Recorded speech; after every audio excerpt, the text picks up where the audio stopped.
Hello friends, welcome back to my channel. तो last जो videos रही है, मुझे उम्मीद आप लोगों को समझ में आई होगी। मैंने किसी किसी वीडियो में तर्जुमा करवाया है और किसी किसी वीडियो में थोड़े ग्रामर वगैरह मुझे जैसा सही लगा मैं स्टेप बाय स्टेप वैसी चीज़ें करवा रही हूँ। और एक वीडियो ग्रामर की, एक वीडियो ट्रांसलेशन की, इस टाइप से भी मैं करवा सकती हूँ, क्योंकि जैसा जैसा भी मुझे सही लगेगा वैसा मैं करवाऊँगी। ठीक है। तो ये जो बुक है तमरीन सर्फ है, इसका फ़र्स्ट लेसन है ये। तो इसकी हम इब्तदा करने वाले हैं आज से। तो इसमें जो है इसको मैं आपको पूरा एक साथ नहीं पढ़ाऊँगी, मैं आपको लेसन वाइज पढ़ाऊँगी, मतलब लेसन करवा के फिर उससे रिलेटेड थोड़ा सा हम एक्सरसाइज करेंगे। अगर कहीं कोई हमारे पास ट्रांसलेशन का है तो हम ट्रांसलेशन भी कर सकते हैं। तो ट्रांसलेशन भी करवा दूँगी थोड़ा थोड़ा, जैसा जैसा मुझे सही लगेगा। तो हम जो है इस बुक को पूरा सीरियल से नहीं चलाएँगे, थोड़ा हम आगे पीछे, क्योंकि थोड़ा जो मुझे सही लगेगा मैं वैसा करवाऊँगी। तो इस बुक में जो है, इस बुक की जो राइटर हैं उन्होंने ना थोड़ी सी कुछ बातें कही है अरबी से रिलेटेड, तो हम पढ़ लेते हैं। उसके बाद ही जो है हम इस बुक की जो ग्रामर का है उसको हम शुरू करेंगे। ठीक है। तो जो इसमें लिखा है मैं वही पढ़ के बता रही हूँ आपको। इस दुनिया में बहुत से मुल्क हैं, तकरीबन हर मुल्क की ज़बान जो है अलग अलग है। थोड़ा सा मैं अपनी लैंग्वेज में भी बता देती हूँ। किसी जगह फ़ारसी बोली जाती है तो किसी जगह तुर्की, कहीं इंग्लिश और कहीं हिंदी बोली जाती है। बल्कि कुछ मुल्क तो ऐसे भी हैं जिनमें एक ही मुल्क में मतलब कई बोलियां बोली जाती है। एक हिंदुस्तान ही को ले लो, उर्दू ज़बान के अलावा तरह तरह की ज़बानें यहाँ पर बोली जाती है, बोलियाँ बोली जाती है। ये सब अल्लाह ताला की कुदरत की निशानियाँ हैं। ठीक है। मतलब राइटर का कहना ये है कि हर जगह जो है वो अलग अलग लैंग्वेज बोली जाती है। मतलब अल्लाह की कुदरत कितनी बड़ी है, अल्लाह ने कितनी सारी लैंग्वेज जो है इंसानों को बख्शी है। इंडिया में तो कई सारी लैंग्वेजेस बोली जाती है एक ही जगह पर। जैसे आप हर थोड़े मतलब कुछ किलोमीटर की दूरी पर लैंग्वेज जो है वो चेंज हो जाती है हर स्टेट में।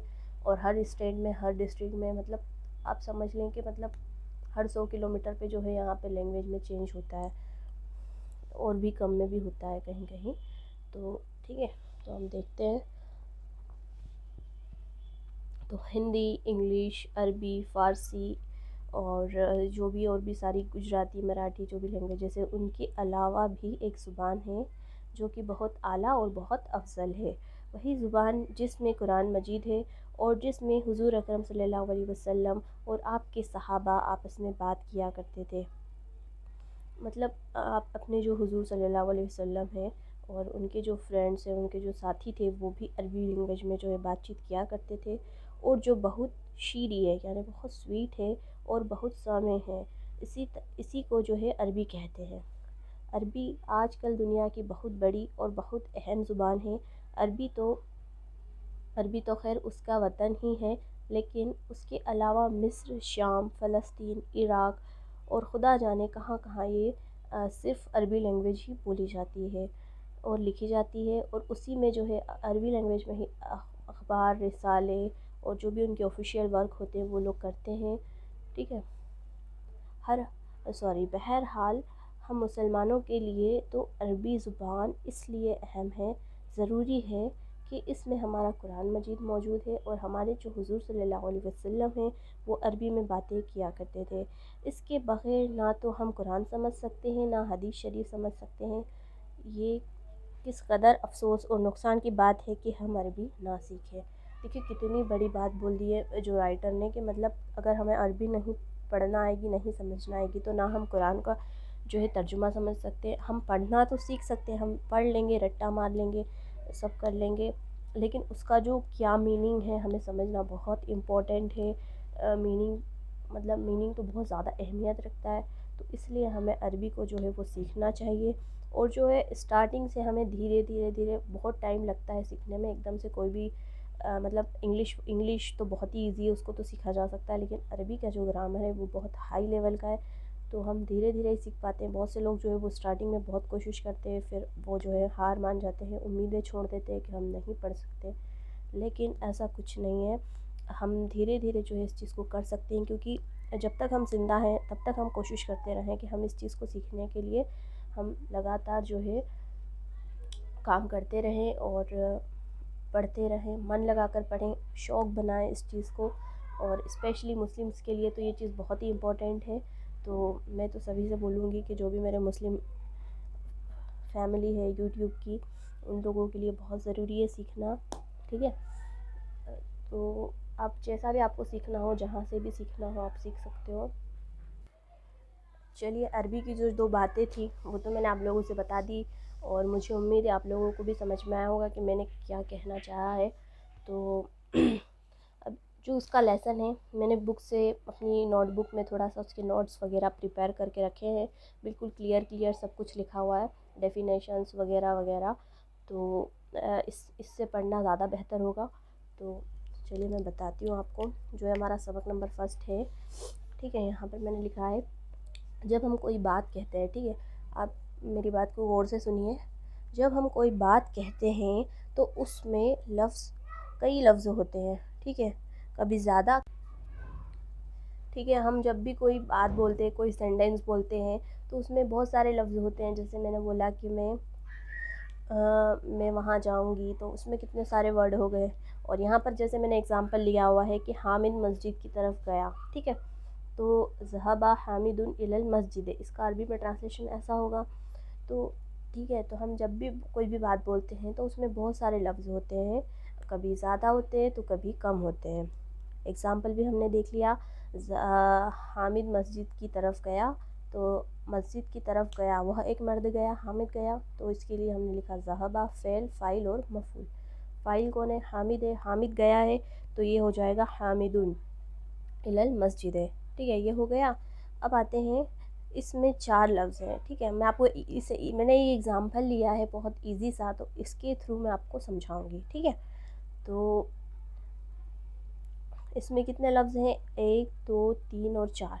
ज़हबा हामिदुन इलाल मस्जिद, ये 4 लफ्ज़ हैं इसमें, ठीक है। तो इनमें हर एक के अलग अलग माने हैं। अरबी क़ायदे में इसी को कलमा कहते हैं, ठीक है। जैसे हम कोई सेंटेंस बोलते हैं ना, तो उसको अरबी में क्या बोलते हैं? कलमा बोलते हैं। इनमें सबके जो है अलग अलग मायने हैं, ठीक है। कलमा मतलब ये होता है कि जो लफ्ज़ बामाने हो उसको कलमा कहते हैं। कोई भी लफ्ज़ हो, भले वो 2 हो, 3 हो, 1 हो, अपने माने जो है वो बताए, अपने ख़ुद माने बताएं, उसको क्या बोलेंगे? कलमा। तो इसकी 3 किस्में हैं। जैसे अगर मैंने बोला कि मैं, तो मैं मतलब मैं यानी होता है अरबी में अना, तो ये भी एक कलमा होता है। लेकिन ये किस टाइप का कलमा है? इस्म कलमा है, फ़ेल कलमा है, हर्फ कलमा है। तो ये चीज़ हमें पता लगानी पड़ेगी। मतलब सेंटेंस जो है, जो भी हम सेंटेंस बोलते हैं, तो सेंटेंस में तो सिर्फ एक लफ्ज़ तो होता नहीं है, कई सारे लफ्ज़ होते हैं। मतलब दो, एटलीस्ट 2 या 3 तो होंगे ही होंगे। तो 2 या 3 होंगे, तो उनमें कौन सा कलमा है और क्या है क्या नहीं है, ये चीज़ सब इसमें हम डिस्कशन करेंगे। तो ये समझ में आ गई आपको। इस्म की सॉरी कलमे की 3 किस्में होती है, इस्म, फ़ेल और हर्फ। जैसे कुछ कलमे इस्म में होते हैं, कुछ कलमे फ़ेल होते हैं, कुछ कलमे हर्फ होते हैं। तो देखते हैं इस्म क्या होता है, फ़ेल क्या होता है और हर्फ क्या होता है, ठीक है। इस्म वह कलमा है जो ख़ुद अपने माने बताए और अपने माने बताने में किसी दूसरे कलमे का उसमें मतलब मोहताज ना हो, और उसमें ना ज़माना भी ना पाया जाए, ठीक है। तो जैसे कलमुन हामिदुन मस्जिदुन अना, देखिए, इसमें मतलब होता है, इसमें वह कलमा है, कलमा मतलब जो अपने माने ख़ुद बताए, ठीक है। मतलब जो लफ्ज़ बामाने हो, बामाने यानी मीनिंगफुल हो, ठीक है। तो इसमें वह कलमा है जो अपने माने ख़ुद बताए और उसमें कोई ज़माना भी ना पाया जाए और किसी दूसरे लफ्ज़ के लिए वो मोहताज भी ना हो, तो उसको क्या बोलेंगे? इस्म। जैसे कलमुन, तो कलमुन में ना तो कोई ज़माना पाया जा रहा है, ना उस कलमुन का मीनिंग निकालने के लिए हमें किसी और वर्ड की ज़रूरत पड़ रही है, ठीक है। और अपने माने ख़ुद बता रहा है ये, तो ये क्या हो गया? इस्म हो गया, ठीक है। जैसे किसी भी पर्सन का नाम हो गया, कोई भी मतलब ऑब्जेक्ट के नेम हो गए, जैसे थिंग्स के नेम हो गए, मस्जिद, अना, तो ये सब चीज़ें क्या है जिनमें ज़माना भी नहीं पाया जाता है और अपने माने ख़ुद बताते हैं, तो वो क्या कहलाते हैं? इस्म कलमा, ठीक है।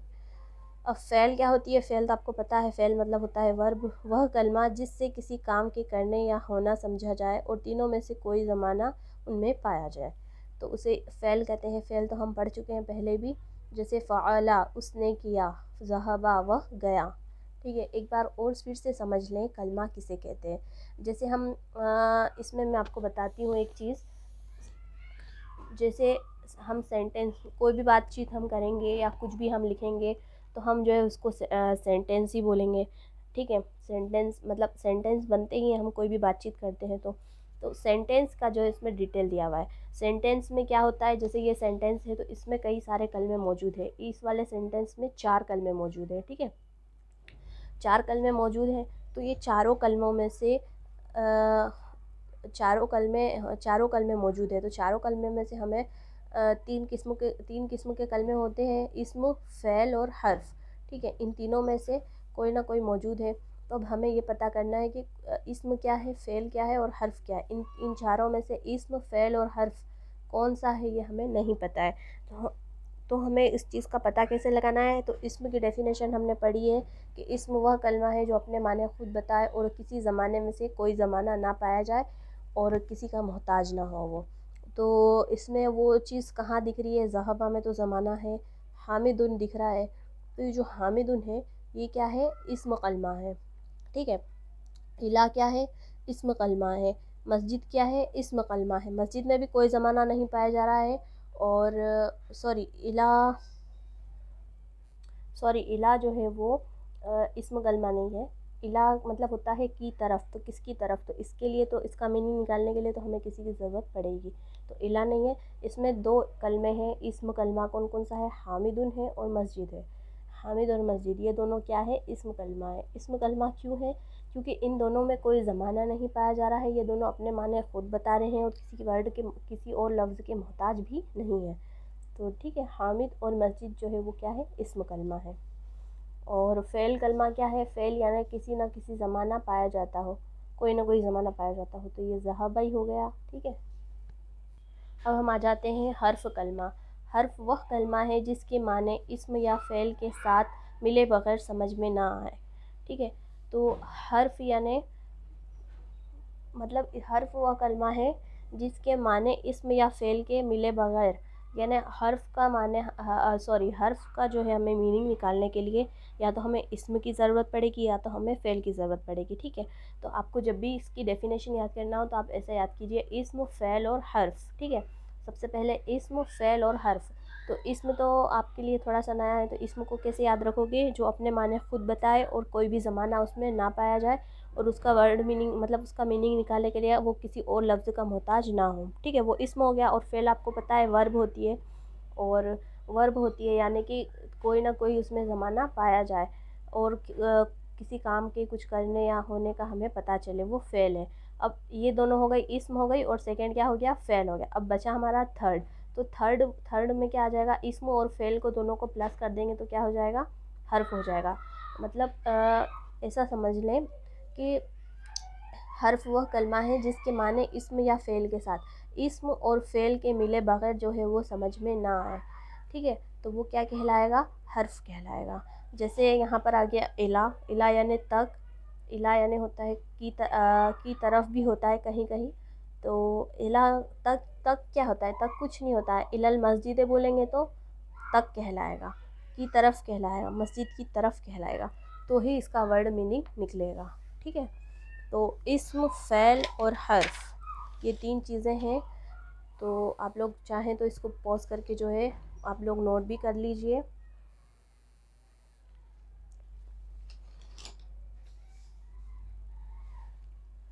या तो फिर देखते हैं क्या करना है इसमें। ठीक है, मुझे उम्मीद है आप लोगों को इस्म, फ़ैल और हर्फ की जो है वो तारीफ़ समझ में आए होगी। और कोई भी डाउट रहे, कोई भी सजेशन रहे तो आप प्लीज़ कमेंट करके ज़रूर बताइए। Thanks for watching.